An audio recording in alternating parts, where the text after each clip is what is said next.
Hmm. Difficulties. When I started, like I said, virtual reality was new, so it was not something that was easily accessible. It was not something that was known.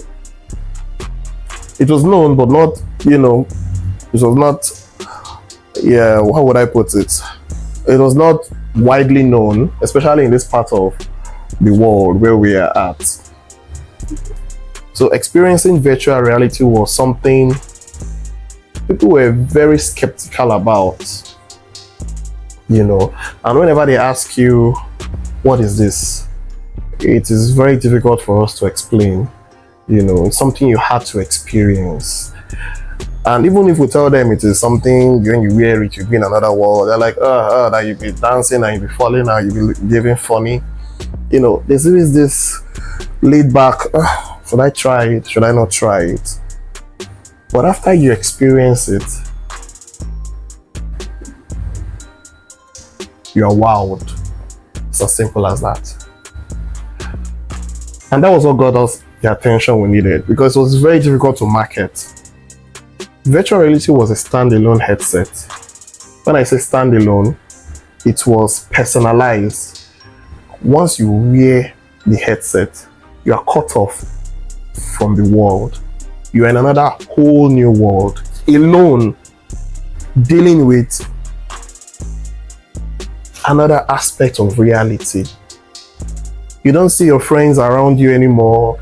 You don't see your family anymore. You see something else.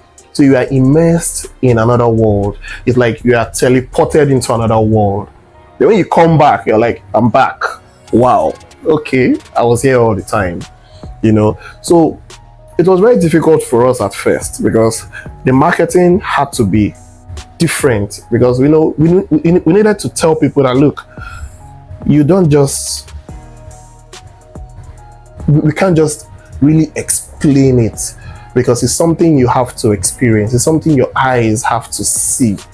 We try our best to explain it. We have a screen, we display the screen, they see it, and they're like, okay. But the screen is 2D. Virtual reality is not just 3D. It's all immersing. You understand? You are inside. You are in it. You are within at the same time. So it was a very difficult experience. We had to do a hell lot of marketing. We were on Instagram.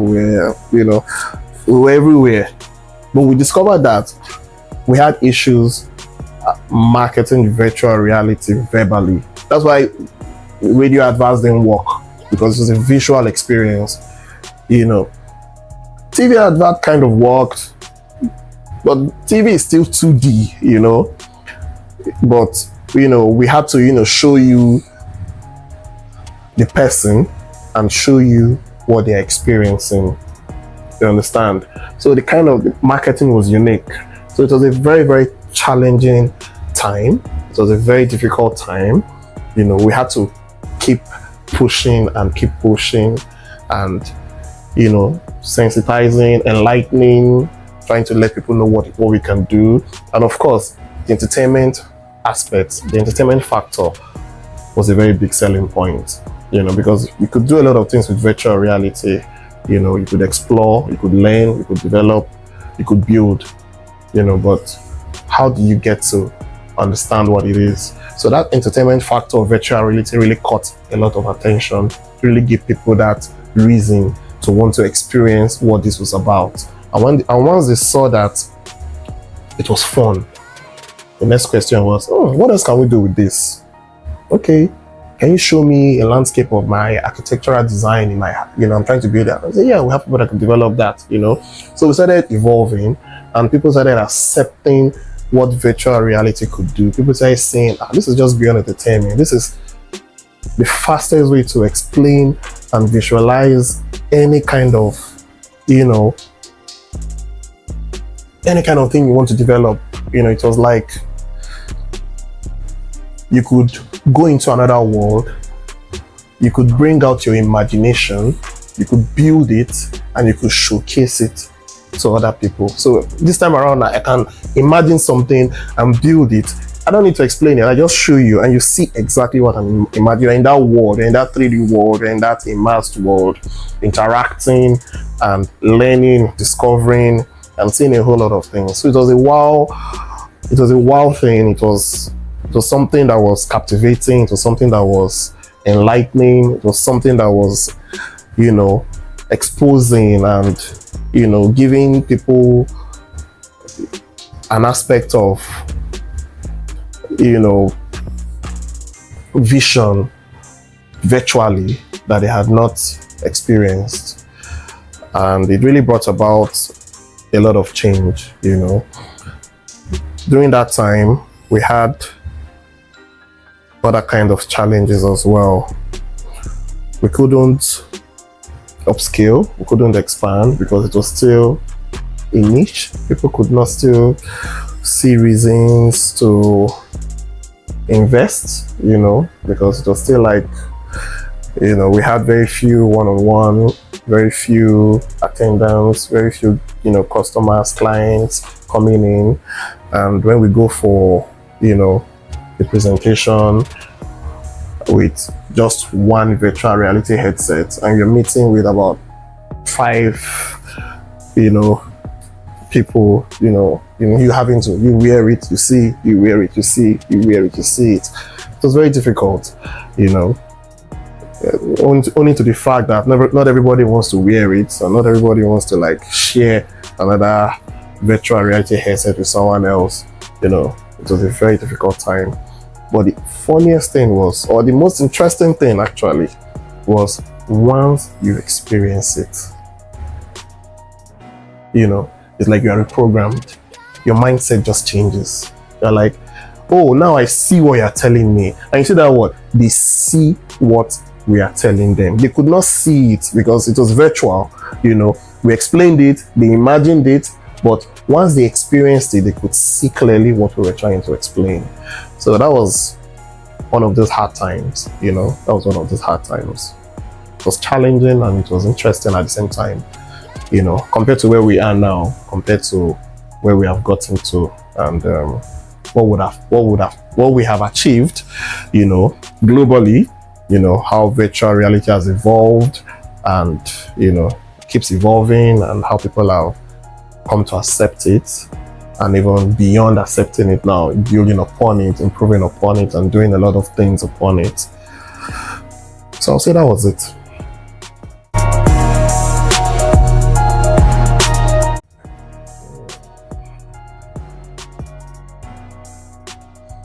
Well, right now we're just looking at setting up the biggest virtual reality esports competition in Nigeria. So we're hoping to work with interested brands and sponsors for that. And definitely it's going to be an introduction to a yearly virtual reality competition. Where we'll be using an esports arena and showcasing the next level of sports. So I'm looking forward to that. It's a work in progress, and I believe that it's something that will come to fruition, something that will come to pass and continue to grow. So that's that. That's one of the things I want to really, I want to really achieve as well.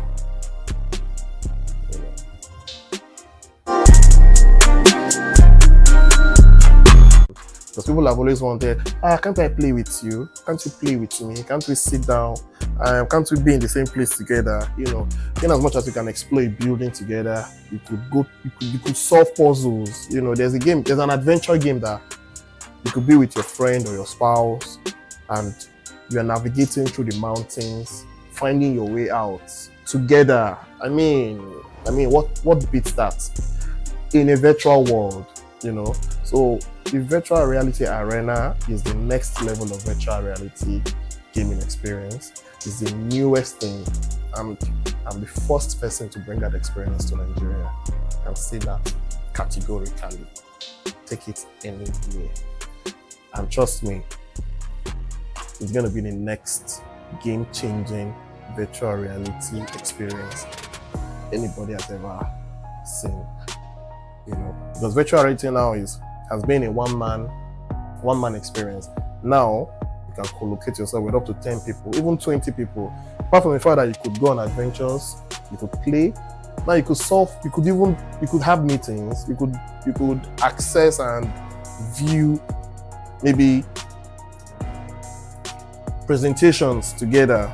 You know, you could have constructive decisions and discussions in the virtual world, designing and implementing things together in a safe environment. I mean, so that's the next level. And I'm so happy to be part of it, and I'm so happy to be one of the first, or actually the first, because I've not seen anybody in Nigeria. It is already existing in other parts of the world, based on my own research and some of the partners I've been talking to. They are very, very excited to bring it to this part of the world. You know, it's already exciting over there. It's already crazily, you know, exciting, and you know, we started it here. That's why the second branch we opened in ShopRite was specifically designed for the virtual reality esports arena, and it has been a game-changing experience ever since we opened. You know, so that's it.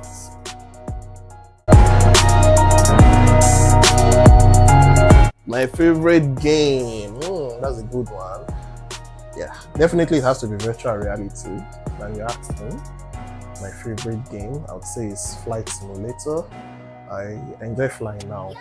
You know, it was one of my newest discovery in the virtual world. You know, where you get to experience flying a plane, even if you've not flown before. You know, but you get to experience flying any kind of plane you can ever fly in the world, and being in any kind of place that you have never been to before.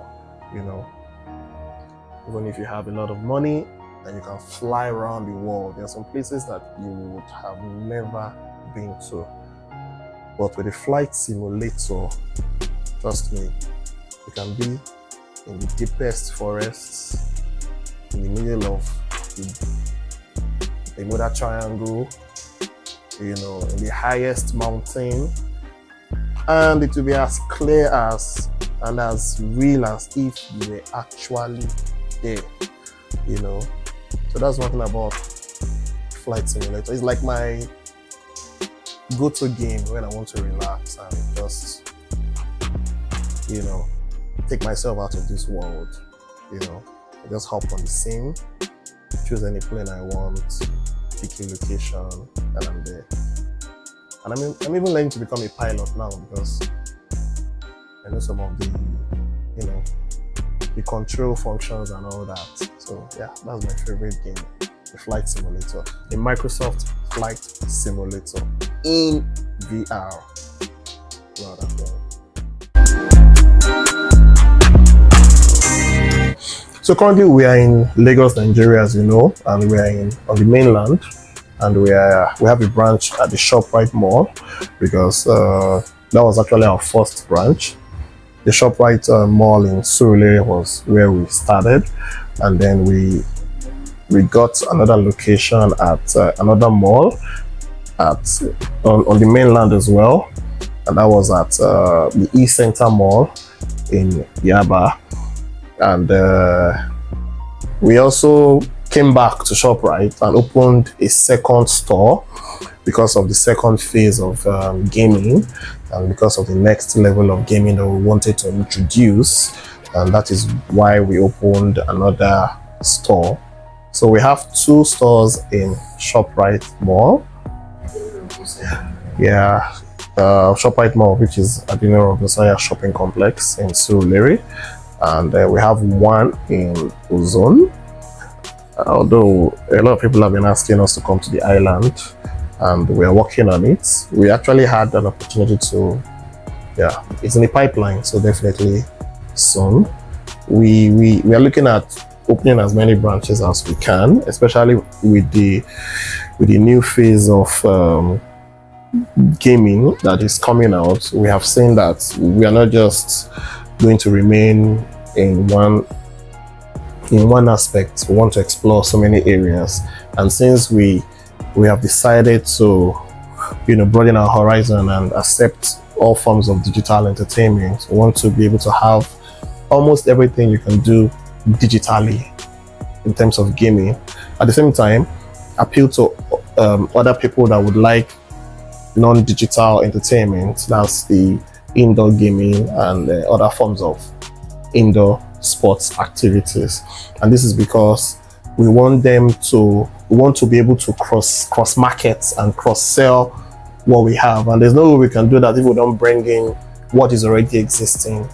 There's no way we can do that if we don't bring in what is already in the know. We cannot just show you something, or we cannot, make you come to us without having something that can appeal to you. And then you see, oh, what is this? And you want to, experience it. So we're looking at opening other branches soon. We're very open to collaborators. We're open to a lot of sponsorships, which we have been getting and currently reviewing. So we are actually very, very open and looking forward to a lot of future prospects and collaborations as well. Okay, so thank you very much, and I look forward to future collaborations. I look forward to seeing you in our game centers, in our game cafes. I look forward to having you here. I can't wait to have you come and experience our games, our esports arenas. I can't wait to have you play with us and experience all the good things we have to offer. So see you guys when you come. I will be expecting all of you. Thank you.